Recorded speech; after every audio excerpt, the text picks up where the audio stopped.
Hi everyone, this is Saeed with the Bloom Show, brought to you by New Bloom Solutions and above all flowers. The purpose of this show is to help the flower industry innovate, connect, and bloom through community innovations, collaboration, and networking. And today, it's one of our last shows of the season. I think the last show of the season, as we kind of take December off. But today is an honor to have a history-filled and just experience-filled and legend-filled show. And I named it, just as in cheek and tongue, I guess, Blooming Down Memory Lane. And truly what it's about is connecting these people that I truly respect and the industry respects to just talk about the history of the industry. I don't want to age myself, but I'm 44. I'm getting up there, but I really like to honor the history. I hear some stories sometimes of people sleeping overnight to pull their own orders to go out, picking their own boxes, crazy things like that. And I love those stories because it makes me thankful for what I'm at where we're at, right? Comet sales, for example, things like that. Even funny stories of history when people used to travel looking for new farms, things like that are really excite me. And I love those stories. And I wanted to create a show, especially now in the time for holidays. Thanksgiving's coming around the corner. So you can kind of call this like our Bloom Show Friendsgiving in a way, in which it's really to just talk about the history of the flower industry and share from such legends of the flower industry. So please help me welcome a few people. And today we're going to have Colleen Tabor from Gardens America, Larry Hawkins from Continental Farms, and this is in no order, Red Kennicott from Kennicott Brothers, David Kaplan from Above All Flowers and New Bloom Solutions, Mike Black, the youngest of them all, but he's a legend in his own, and he has great stories from Jet Fresh Growers and Jet Fresh Flowers. And then Morey Moss, a personal friend of mine and mentor as well from Berkeley Floral Supply. So we're having them on today. Feel free to chime in. Feel free to ask questions and please enjoy us just kind of hanging out and talking about the history of the flower industry. So please allow me and help me welcome our guests on.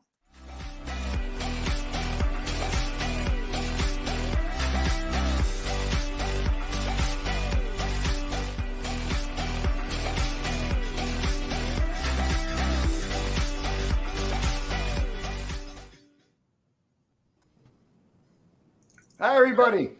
Hello. Hi. Hi. Hello.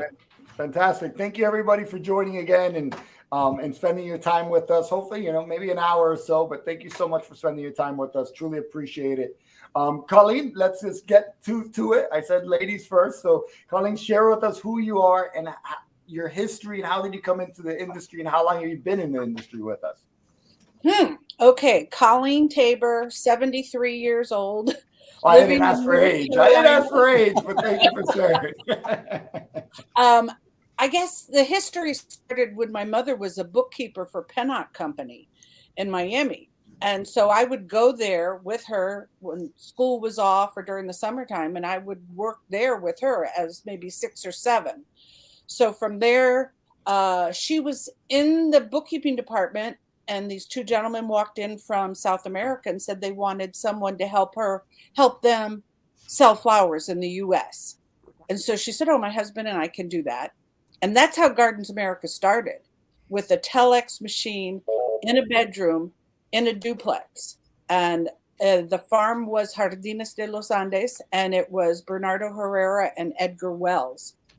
And that's how we started. So we went from a telex machine in the bedroom to a trailer, to a double wide trailer, to a home. I mean, we really became the cottage industry.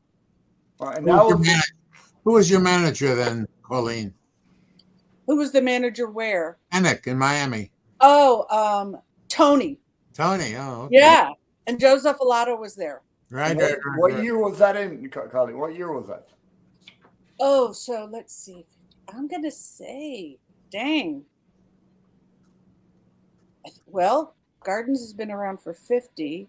So it's been a while. I can't remember.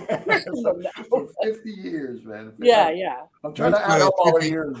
You started shipping flowers to Kennick in about 68 from Bogota when you brought in those mums.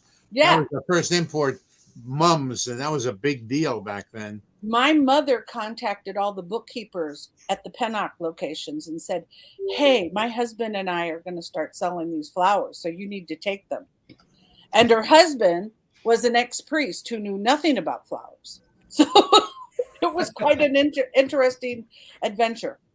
Great story. And Kennicott, Red, tell us about your story. How long you been and how did you get involved? And tell us your all the dirt.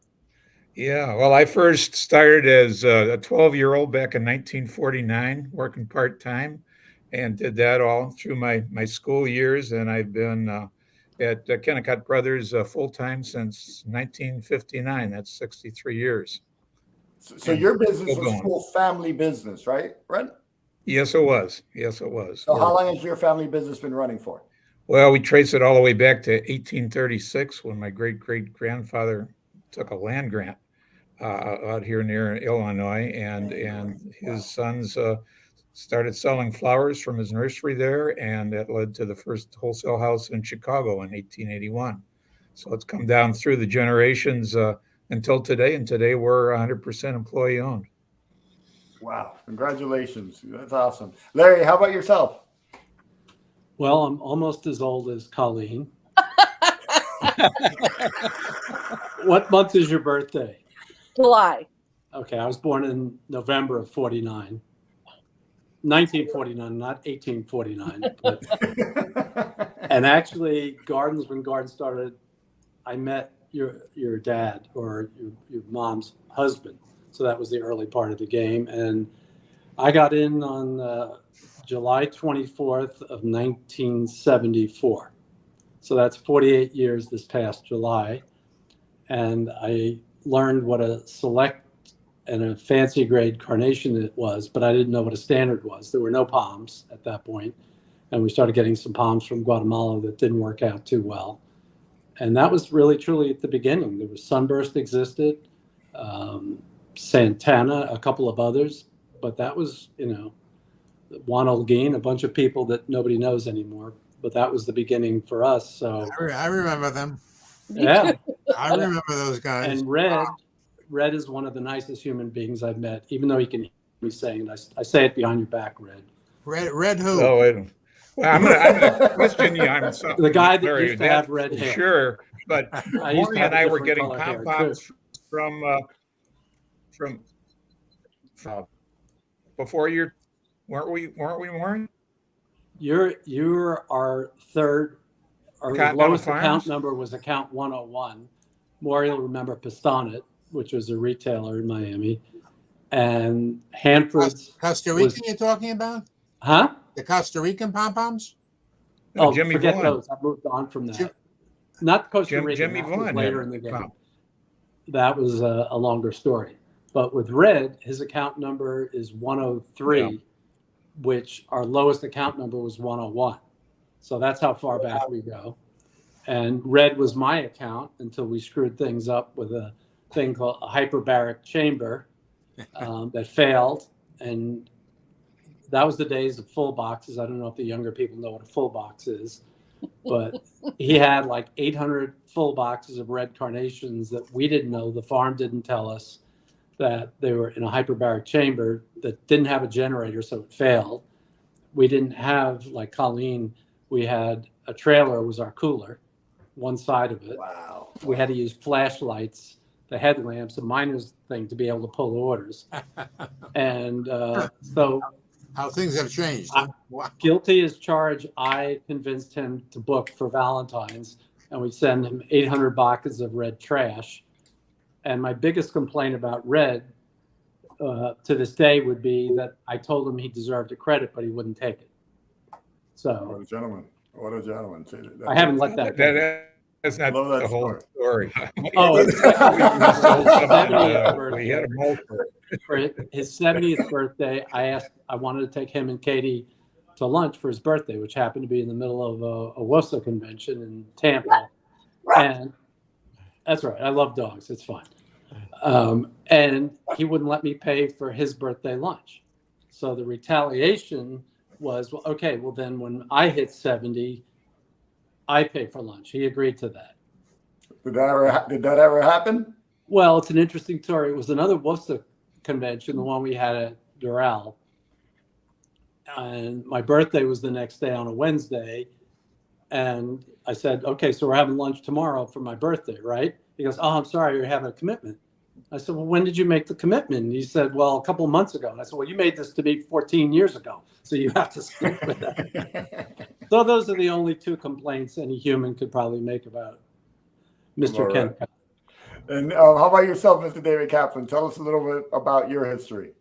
So I started in a business in 1978 at a wholesale company called Fall River. By the way, Falls. when I was born, sorry.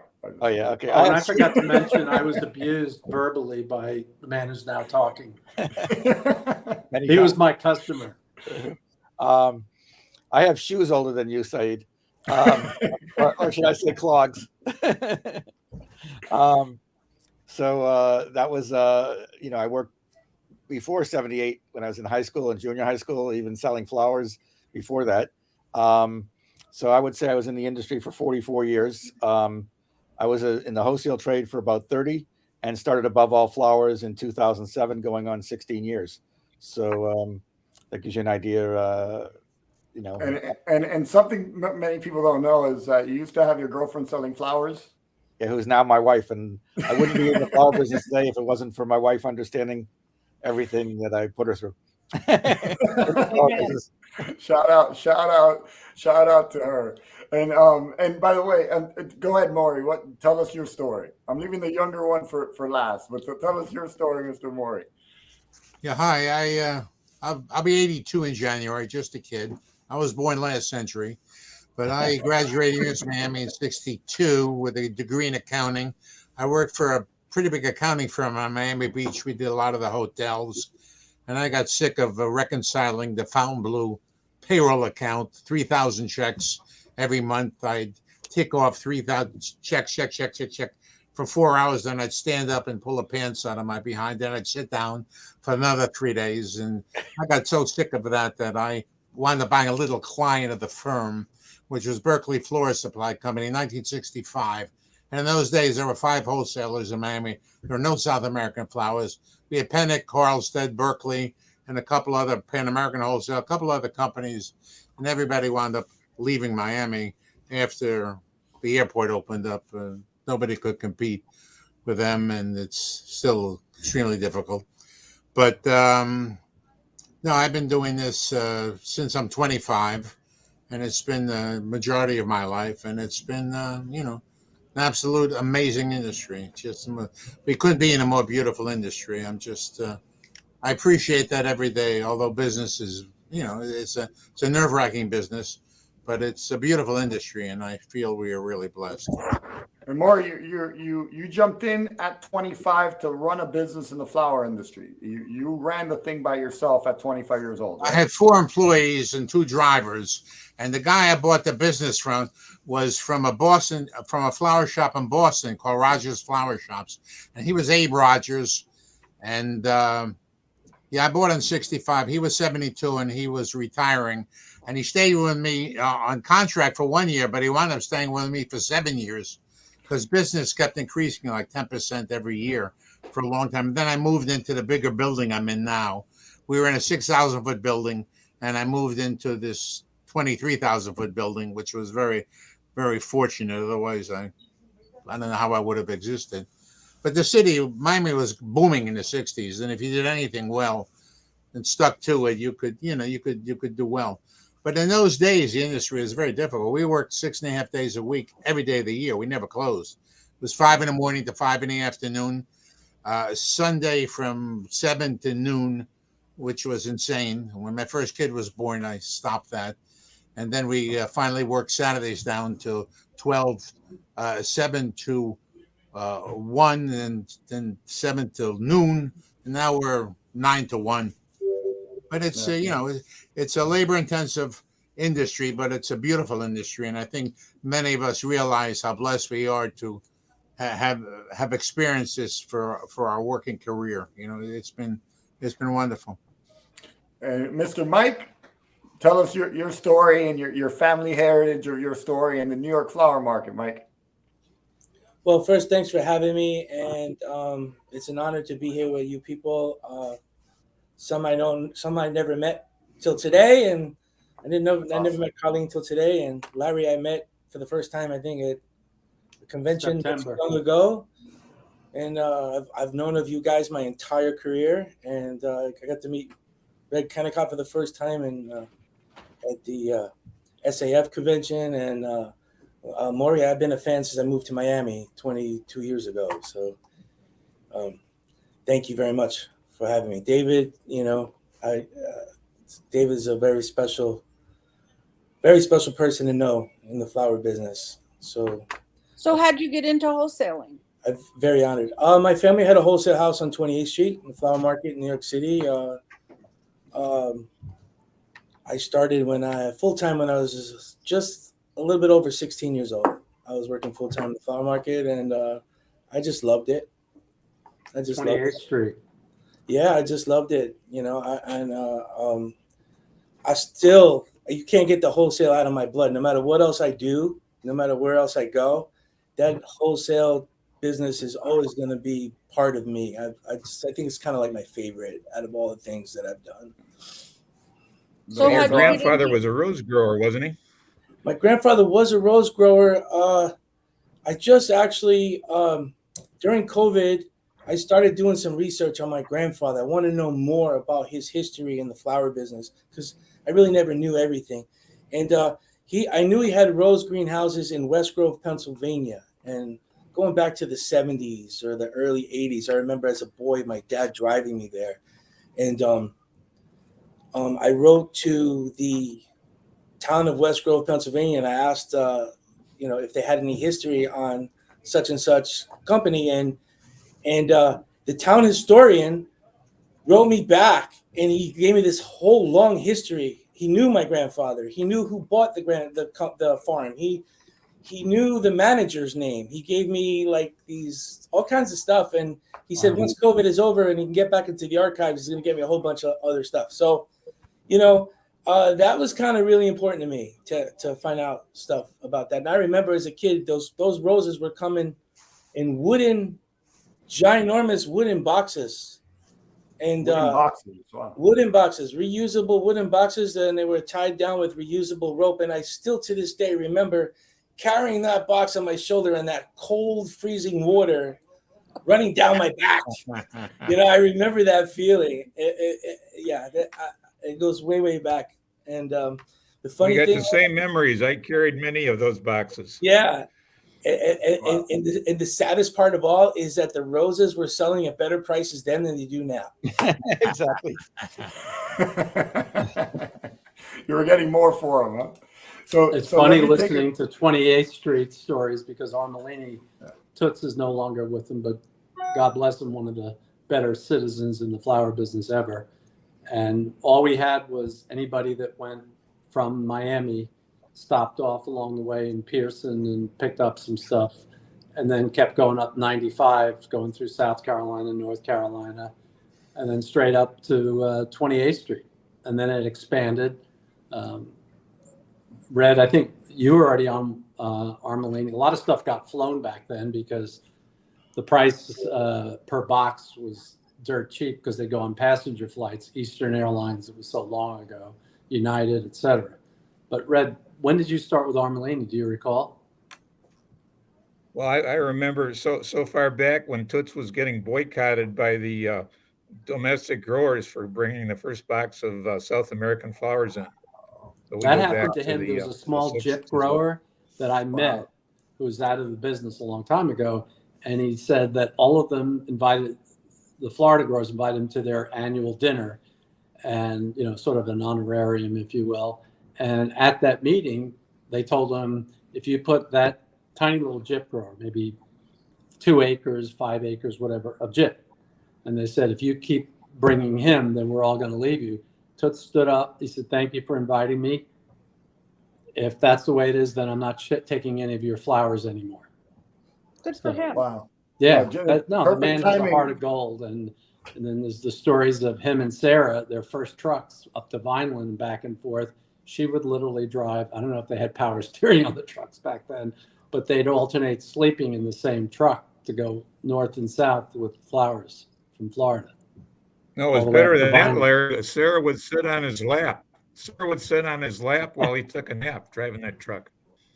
Oh, okay. So they didn't have the sleeper in the back then. It was so many years ago. So You talk about laborious times in this industry. That's really amazing what people went through to build up this industry. It's really an interesting story.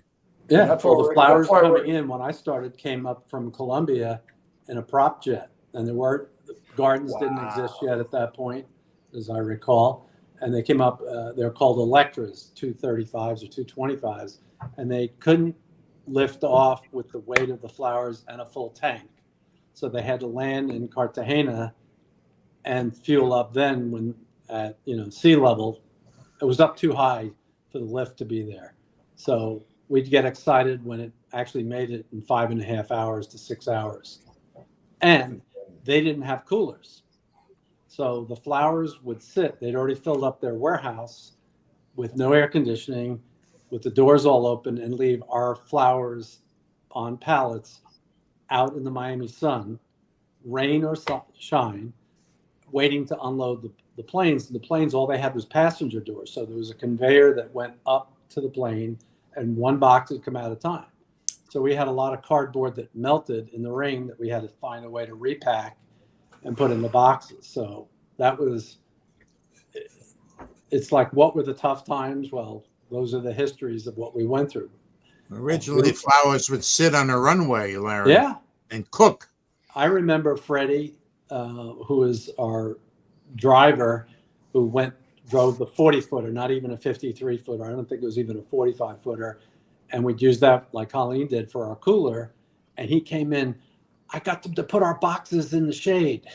It wasn't unusual in those days to have pom-poms with yellow foliage because they would be going through constant temperature changes and getting warm.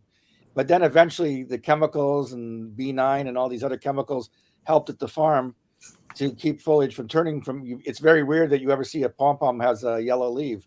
And, through science and through better logistics, the days of poor foliage chrysanthemums have disappeared. Well, a lot of it was God decided to make coolers for flowers. Exactly. Yeah, but a lot of the stuff we flew from California had lousy foliage to start with. My people here throw out better stuff than I used to buy. If one piece of foliage is bad, they throw it out. I go nuts instead of picking it off. But many of the flowers, the great thing about South America was, the foliage, you could make a salad out of it. The stuff is really beautiful. And This is sounding like I used to walk to school barefoot in the snow, uphill both ways stories. So let me take a couple questions or a couple comments. We have Kuki that always joins us saying greetings to all. Praveen saying good evening, team. And then Armelini chimed in and said greetings to all. So thank you for watching. And Kristen, your daughter said you were actually established in 1969. That's when the Kaplan was She's the established. smart one. Thank you, Christian. She's a smart one. Thank you, Kristen. Is that according to Kristen or according to you? I think according to Colleen. I've already been informed I'm the dumbest one in the family, and So one of the questions is, and I think it's a great opener, is what's one thing you could define that's totally different from back then when you first started to today? And one thing that you're thankful is different, I guess, as well. Mike, you want to start it since you've been a little quiet? I guess communication. I mean, used to take 10 days to get an invoice by mail, and you have to have it before you ship it. everything was by phone. Everything was by phone and rotary phone at that. So I would say, yeah, I'm glad that the communication is a little different now. And how about yourself, Colleen? I remember that we had to send everything via telex machine. What's telex?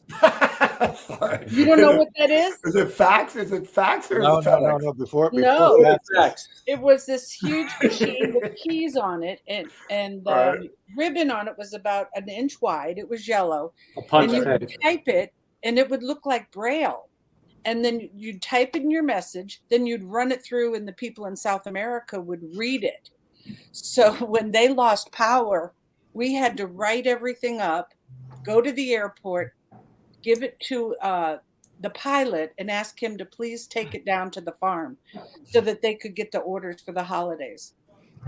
And The in what phone year was that? connections Like, were the phone connection was so bad, everybody had to yell to call Columbia on both ends. When they So I had to switch invented to the not fax yell machine- when I got on the phone with the wholesalers to talk in the same voice to yell to the farms. But exactly what Colleen, that reminds me, you mentioned fax machines. Our first fax machine in the 70s came out, we were excited, was $5,000 in 1978-ish, something like that, 79. And that was hallelujah. But if you put the copies of the faxes in your files, they turn black over a while and fade Yes. out. yes. Because they had the thermosensitive paper. Exactly. Yeah. When they invented the fax machine, I was when the fax machine became popular in the very early 80s, I was a driver driving around New York City. And almost in every corner, you would see this giant telex machine just thrown to the garbage. They were just on every street corner. The worst part about the telex machine was when you make the tape, if you accidentally stepped on the tape, you'd have to start from the beginning again. And if they read it as it was coming through on their machine, they could hit a button that would send a ring. It would be a bell on your side. And they say, okay, I have 10,000 red roses for you. Do you want them? They would communicate back and forth by telex without any voice. Our quality control. Yeah, I remember the early ones, you could get it so it was live. And if you made a mistake, you put an extra zero, you ordered 10,000 more roses. So you had to be very cautious. And it was like $3 a minute or $5 a minute, to whether it was a phone or whatever. And that was a lot. What is that? $30 now? And 70. So the $5,000 fax machine, Saeed, probably would cost $20,000 or $30,000 this year. The fax machine was $5,000. Converting 5,000 time value of money. I first saw it in London. I first saw it in London before I got to Miami, and I thought this was just amazing. It's just. In fact, we still use a fax machine a little bit, but when it first came out, it was very special. And Red, any other stories of things that you believe other than the fax machine that have been a huge change to the industry from when you started, and you've been thankful for?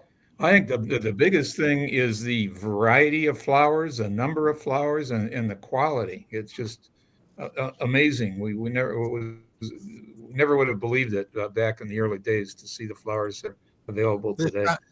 This time of the year, we had bronze and yellow pom-poms. We had gladiolas. And look in the cooler night, you got 100 different varieties of flowers. It's astounding. I've been amazed at that for the last month. Getting into the fall season, we had nothing.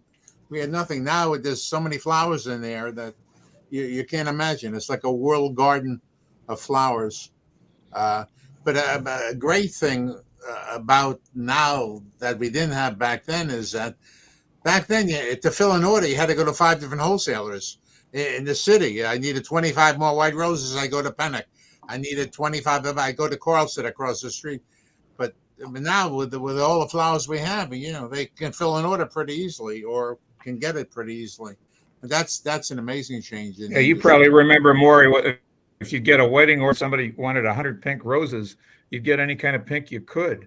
Today, there's 100 varieties of pink roses out on Pinterest, and they want exactly that. We had 10 varieties back then. We had a white, a pink, a yellow, a red, and an orange. Now you got 20 varieties of white. I have no idea what they all are anymore, but it's true. We had 10 varieties of roses. Now there's 200 varieties, and if you don't get the right one, you can get hell for it. It's really crazy. Some of the brides with what's available on Google, they know what they want, and if you deviate from it, you can't get away from it. You can't get away with it like we used to, right? Pink rose, send a pink rose. Now, they wanted a light pink with a little ba, and tell them to take a can of paint and spray it or whatever. Colleen and Larry, because you're more in the distributor model. Tell us about Valentine's Day. Tell us about Mother's Day. How was that placing your orders? I've heard stories of people staying overnight to literally pull the boxes yourselves.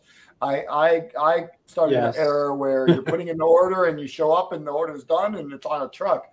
Tell us It's- about the nightmares of Valentine's Day and Mother's Day. I think it was interesting. You go back, we used to have allocations because you couldn't produce enough red roses Yes, that's still for Valentine's. So wholesalers would give us orders and they say, I want it on this truck. And we'll say, okay, I'm not going to give you 50. We can give you 25 or 20 or 30. And here's the days we're going to ship them to you. Not like, and I used to remember telling sales department, okay, in October, you're going to have a lot of new best friends starting next month. That was the wholesalers being nicer to us because they couldn't find it. They knew Valentine's was coming.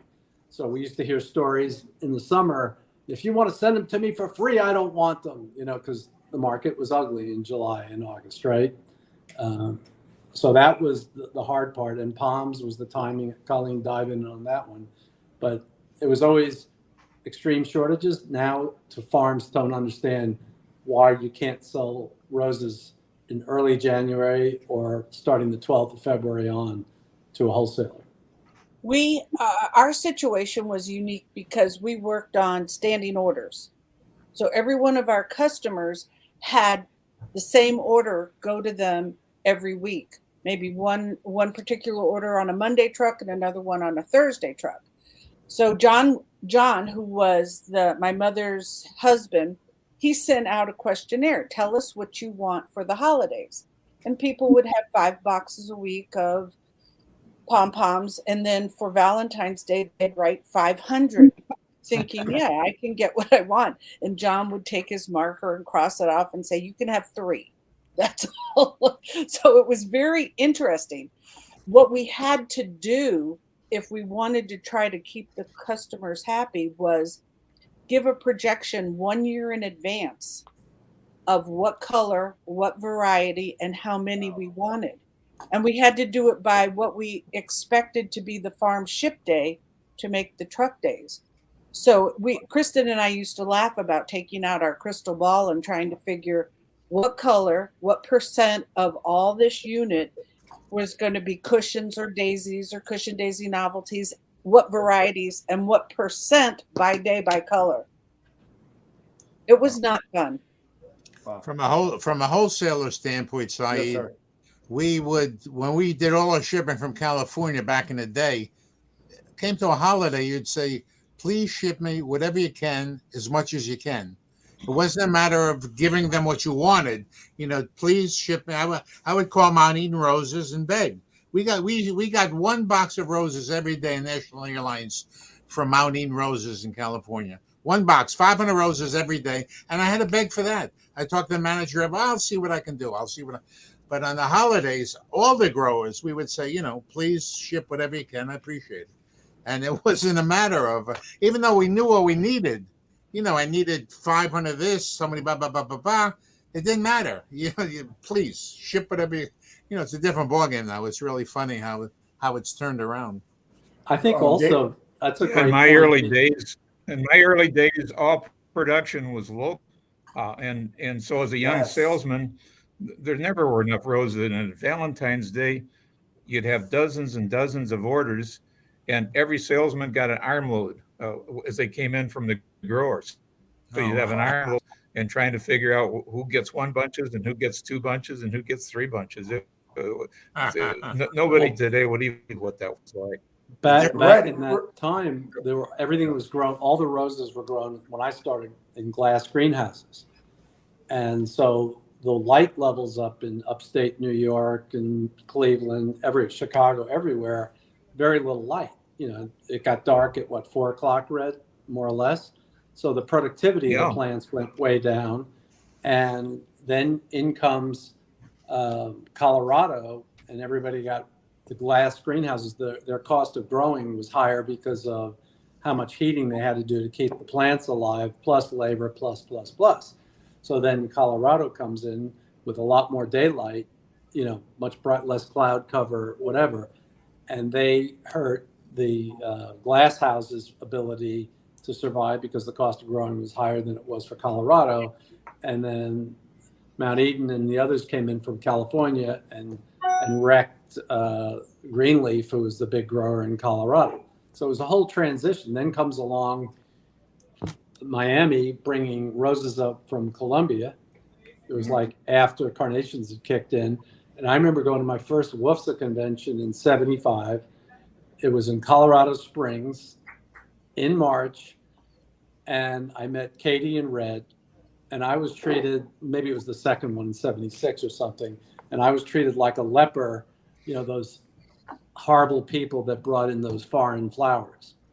And Katie sat down, was so nice to me. Herman Brown was there. Red, you know him well. And that was Sunburst. And Katie was so nice. I said, "You're so nice. Thank you so much." She goes, "Everybody has to start at some point. We should all be there for somebody." So it's the same as Red's attitude. That goes way back to somewhere in the '70s. But me ask Pennick made a bad mistake. Sam Pennick made a bad mistake because he only wanted to buy American, and he avoided South America for a long time. And I think that hurt his business because he could have serviced all his houses from Miami through the imports, which eventually I think they did a little bit. But he was, you got to buy American. And When did that happen? Go ahead, Dave, please. When I was a wholesaler, it was a very tight rose year, and we had bad weather in New England, and we had one of the largest domestic rose growers was within 100 miles from our operation. They made movies about them. They were a 100-something-year-old company. They're no longer in business today, so I can mention. Is that Cromwell? Yeah, Cromwell, A.N. Pearson Company. They had locations in a lot of locations. And one year, I believe it was Doug Pearson, was filling his orders, and he was sending Colombian roses without telling his customers that they weren't his. And he says, "We deeply regret to fill your order with these inferior flowers." And but he still charged them the local pricing, but he filled them, according to him, with inferior flowers, but didn't go over very well. They were the only company that had a dozen pack of sweethearts. 13. Was it 13? Yeah, he did white roses, and he did colored roses in dozens or 13s, I believe. I think it was 13s. I think the sweethearts were a 10-pack or something, or a dozen pack. I think they were 13s or 12s. You're right. All right, something like that. Well, we sold the hell out of those for a while. They were very nice. And he grew good quality. I mean, they grew very good quality. Yeah. And believe it or not, today it's still a greenhouse in its location. The building that they used for their packing house and for their wholesale house has been Bay State, Delaware Valley. Now it's the company that I do my mistletoe through. And they also produce core product, which is the soil, the cocoa fiber for growing hydroponically at that facility. And the greenhouses are all used for a very large plant grower called Cromwell Nursery or whatever it is. And they produce tons of flowering plants. Right now, they have like 10 or 12 tractor trailer loads of poinsettias a day. Going back to the transition, sorry, Dave, going back to the transition of locally U.S. grown to outsourcing to South America and Central America, when did that happen and how fast was that transition? Whoever wants to time it. 1968 is when it kicked in. Okay. I think Continental Farms started in 70 or 71. I got there in 74. And I still remember going to Colombia, my first trip, and the workers were getting paid $30 or less a month. It was $1 a day. So the differential and the price of freight coming on the airlines was, I remember everybody being upset when it went all the way up to 37 cents a kilo. So different world, obviously. And did it happen overnight, or was it a transition of 10? No, a transition. Years? It was a transition. The greenhouse started disappearing. The glass houses started disappearing. Okay. There was Wright's Roses in New Jersey.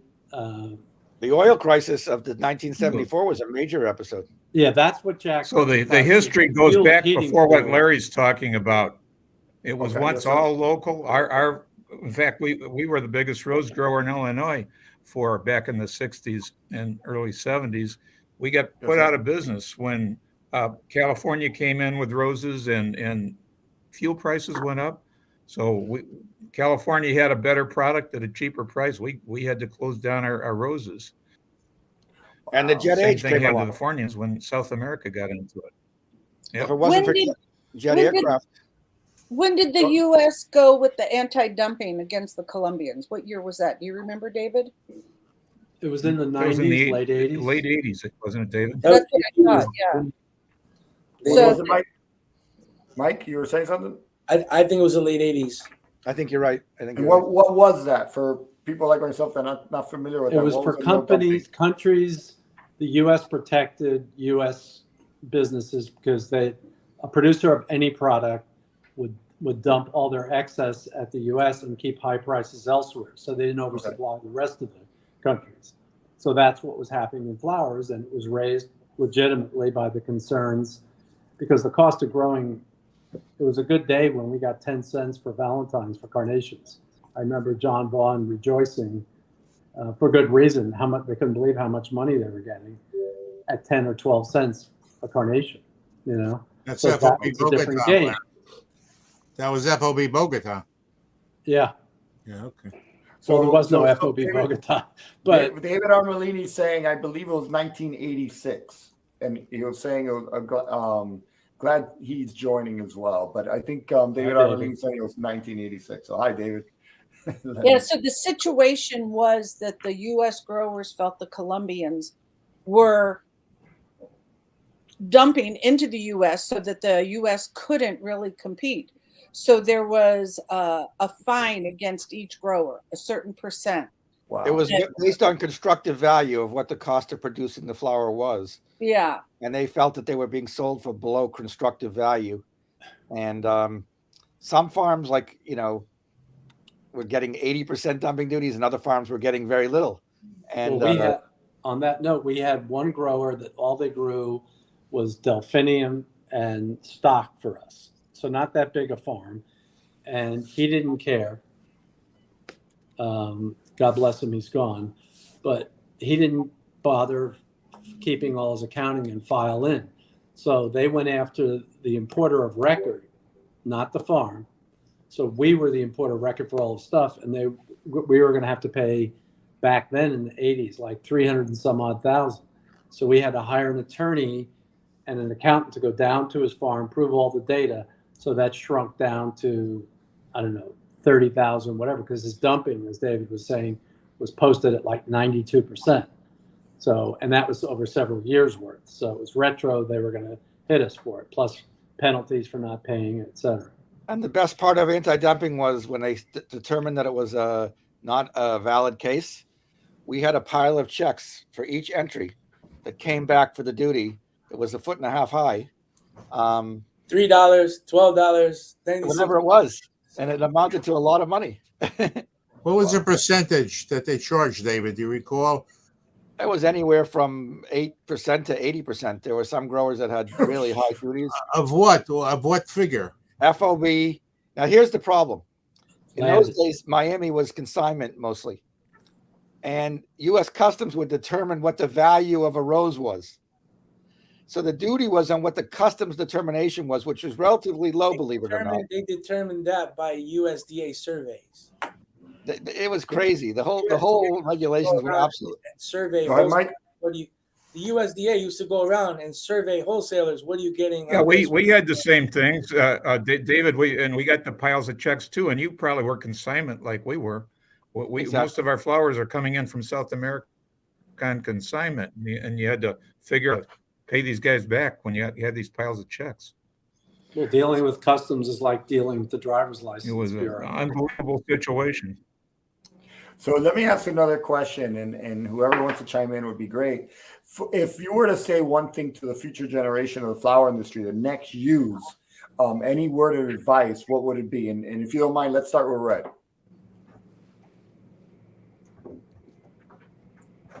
I would say you're in the world product that people going back to the cavemen, people have loved flowers, and they bought them through the Depression, through COVID. Today we got so many of them, and there's such a great future. All we got to do is find a way to promote flowers more. There's unlimited future for this industry. Awesome. How about yourself, Larry? I know you wanted to jump in there. No, that's okay. I would say be honest because those people stick out.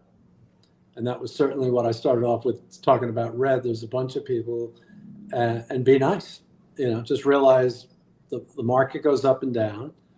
People are over emotional. If you look at weddings, that's an emotional event. Funerals are emotional. Illnesses, all of that. And that's still part of it.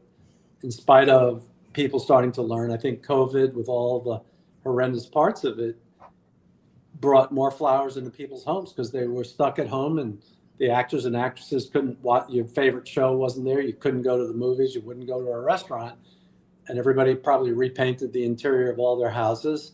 And then they buy their groceries online and they go, oh, look, there's flowers. And people would say, I had no idea flowers held up that long, because their big experience was Valentine's, Mother's Day, when all the flowers were stored, rotated, etc. Other than a wedding, or a funeral, and that was hit and run, so nobody knew how well the flowers. So the prices were extraordinarily high at Valentine's and Mother's Day, and they weren't seen. This is a parallel to what Red is saying. It turns out to 100% they were, and the new varieties that came in, the hybridizers gave us varieties that lasted much better than Sonia, which was named after a hybridizer's daughter. So the variability, we're now looking at 12, 14, 16 good varieties of white roses. So you're basically telling the next generation that we're lucky to have it easy or easier. I think we learned the hard way. Life experience is a collection of what you've learned from your own mistakes and what you've learned from everybody else's. So we're still in the same bucket brigade, like for like a fire in the old days. Everyone's got to count on everybody, from the farm to the airlines to customs to the importer to the retailer. Any of us can ruin it. So behave. How about yourself? Go ahead, Morey. What's your advice? Growers coming to me over the years, and I'll relate this to what you're talking about. Growers would come in to say, what should we grow? And I would tell them, whatever you grow, make sure it's very good. Otherwise, you're going to be out of business. Quality. There's a lot of good flowers around, so make sure. And I would tell a young person coming into the industry, you're coming into one of the most beautiful industries in the world. Make sure you get good product for your customers, and as Larry said, be honest. If something isn't good, tell them it's not so good. Get something else, but make sure you handle good product that has good shelf life, so we can sustain our industry. People don't have to buy flowers; they can buy a box of candy, they can buy a book. The bottom line is not necessarily the most important thing for us. It's important for us to sustain the industry, and by doing that, we have to have good product. We have to have good care of our product, and we want people to have it in their home for a while. So young people should understand what we do and appreciate what we do, and and do the best they can. But the good thing about it, it's a beautiful, beautiful industry. I mean, how many businesses like ours do you see every day? Beautiful flowers from all over the world. I mean, I've been doing this for 57 years, and I'm still impressed on a Monday morning when we have a new variety of a rose. I mean, it's very very gratifying to me. I mean, that's what keeps me going. How about yourself, Colleen? I have a question. Since I am no longer active in the industry, how are you all dealing with employees? And by employees, I mean your sales team, grasping the knowledge of the different varieties so that they can educate the people they're selling the product to. Because so many times people would just say, I want a white rose, but now they're saying, I want a Nikito, or I want this or that. How do you educate your sales team? Because I think that's key, so that people understand the length, the shelf life, the head size. I used to have people tell me, I don't want this rose because the head size is too small. And I said, but that's the uniqueness of it, the color, the shape, etc. So how do you train them? How do you educate them? That's a great question for Mike. Mike, do you want to answer that? Sorry to throw you under the bus, but I think it's a great question for you. Yeah, it's easy, Mike. Tell everybody. Well, I do have a lot of younger people on my sales team. I invest a lot of time and money to have them travel to go to farms, to go to growers, to go to customers, to go to shows.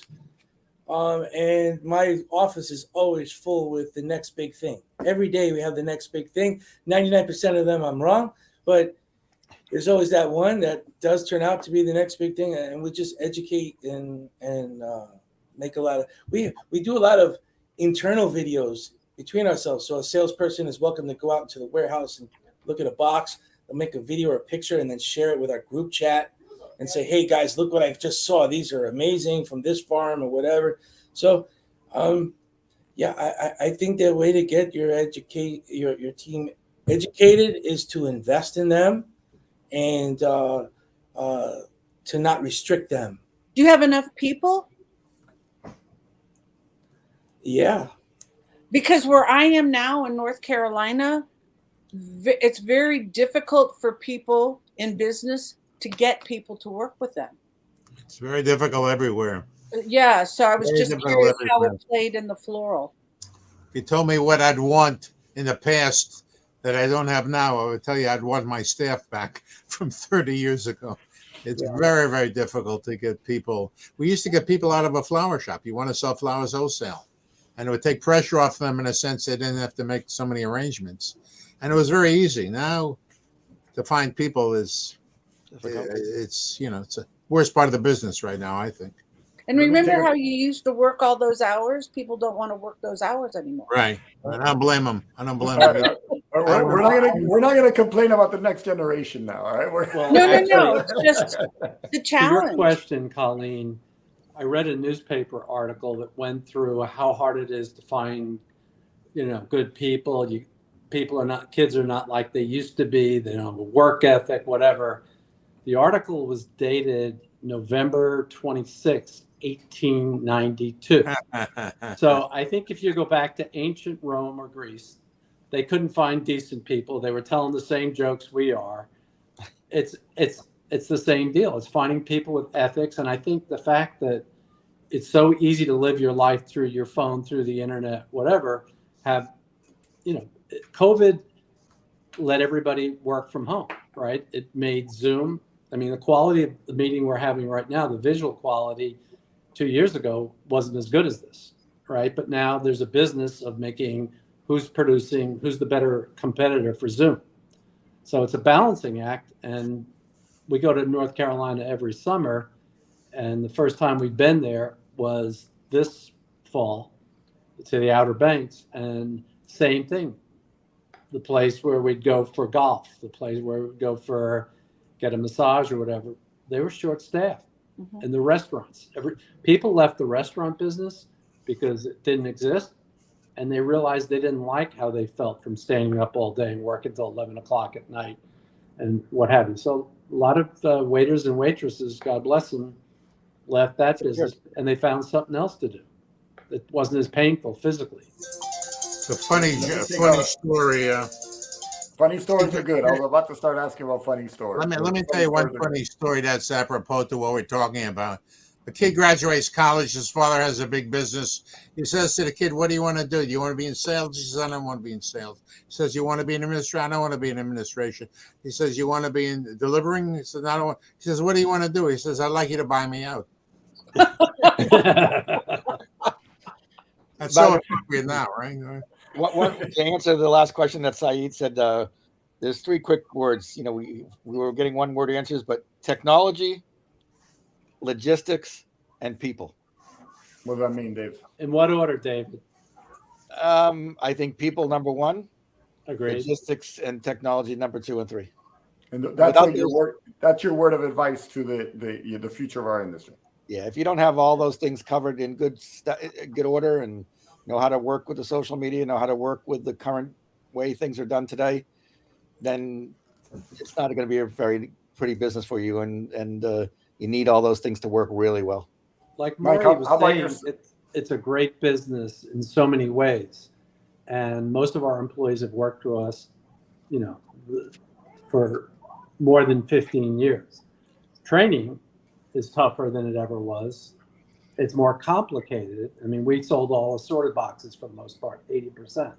Now we probably sell 90% solids and 10% assorted, right? So I think we're not struggling in the same way, but just trying to find somebody to be a bookkeeper for us. Receivables person is over a month now. So, but we're lucky to keep people, and it seems like people get in the flower business, love it, and don't leave very often. You don't see the turnover, whether it's, Mike saying he says he does everything he does, but we've got older employees. I mean, years, meaning I'm the old one. I'm the hieroglyphic in the company now. But So I'm gonna turn a little twist. I'm gonna surprise Mike here. Mike is such a humble guy when it comes to being in calls like this, and that really I learn a lot from Mike when it comes to that. So Mike, I'm gonna give you an opportunity to ask one question to this group that you would like to learn from everybody, because I know you respect this group so much. So what would be one question you'd like, maybe Dave or Red or just anybody? What would be one question that you would like to know? He could answer our questions. So and I'm putting him on the spot. I'm putting him on the spot. Man, that was not on the list. It wasn't on the list at all. It wasn't on the list. Wow. Claim you're going into a tunnel. Hang up. The reception is bad. I don't think I have a question more than I have a compliment. I think that people in this industry, they come and go. They fail, they succeed. But the people in this room right now, you guys have really set the bar really high for a long, long time for a lot of people. And, love to have a coffee with you someday. Well, everything you've done, Mike, is amazing. What you've built up is terribly impressive. I thought I was shipping Jet Fresh flowers years ago, and I didn't realize who was running Jet Fresh. I thought it was a big national company. I had no idea it was a family. You guys have done amazing. You got a beautiful operation, and you've got so much to be proud of. I admire you. Thanks a lot. Wow. And that to me is why we do the Bloom Show, especially with Mike meeting Colleen for today, Morey, which is a friendly competitor to Mike, complimenting him in such a great way. That to me is why we do the Bloom Show. So I truly want to say thank you. One, I want to take these questions real quick on a couple people. George Rodriguez, his comments here said, we have so many pinks, but customers always ask for the hardest one to get. Just our frustrations of life. Jimmy Santoli says thumbs up, and there's a great example of a culture that Mike has created. It is Jimmy the Tulip icon. I think it's better to be more near to the breeder, closer to the breeder, and work with the breeders. And then Steve Esco says greetings to everybody. But getting back to that, it's a true honor to have everybody here today. I truly appreciate Red. Thank you, Morey Moss, David Kaplan, Colleen, Larry, Mike Black. It was truly an honor to be here. And this is why we do this and why I do this, is to really connect people. And today was a great sign of how little silly 1 hour of just chatting, how we can connect and build bigger relationships and build a stronger network within the flower industry. Even as competitors, we appreciate and respect each other highly. Another little comment here, not sure what this is, but it says, lovely to get to know the floral business history. And that's just another example of sharing your insights, and it's priceless. The information that people shared today, and I hope that the future of our industry will take that and be more thankful to where we are today. So any last comments or anything, and any plans for Thanksgiving? Happy Thanksgiving, everyone. I'm going to have turkey tomorrow. Thursday. You're a little early. But again, thank you to everybody for joining. We're up on the hour, but again, it's been an honor and a privilege and a lot of fun, and I look forward to watching this again. But thank you again to everybody for sharing your time with us. Saeed, thank you. Thank you to all of you. Everybody be well. Great to be with all of you. well. Thank Mike, you. a pleasure to meet you. Nice to meet you as well. Happy Nice to holidays and happy Thanksgiving, everybody. Bye-bye. Bye. Thanks. 1 second, I'm putting everybody in the Bloom room. And there we go. So again, I really truly hope that everybody enjoyed. Thank you, Kristen, for joining. I enjoyed seeing all friendly faces. Thanks for taking the time today to speak with everyone. And I diddle that and I echo that. It's an honor. I know all these people are leaders in our industry and they're busy. So it is an honor for them to come on the Bloom Show and share, and even Mike's humbleness of just listening is a testament to the many years of experience and professionalism that we had on the show. So again, thank you for everybody for doing that. Truly appreciate it. This is going to be our last show of the year. We're starting a new show next year, starting January. It's going to be a little different. So we're excited of presenting that to the industry. So keep an eye out. And we're going to do more on location, live updates of different things next year as well, and maybe this year. So keep an eye. We truly hope you enjoyed the Bloom Show this entire year. We hope that it brought value. I know that it brought value to my career. It brought value to me in learning so much from so many people and truly getting to understand the industry, and also sharing the stories of other people, right? Getting to know people other than them just being our competitor, et cetera, et cetera. So I truly hope everybody enjoyed. I hope to see you again next year, or maybe something will happen again this year. But again, thank you to everybody from Red, to Mike, to Morey, to David, to Colleen, to Larry, and everybody else that chimed in. Hope you have a great Thanksgiving and a happy New Year. Take care, everybody.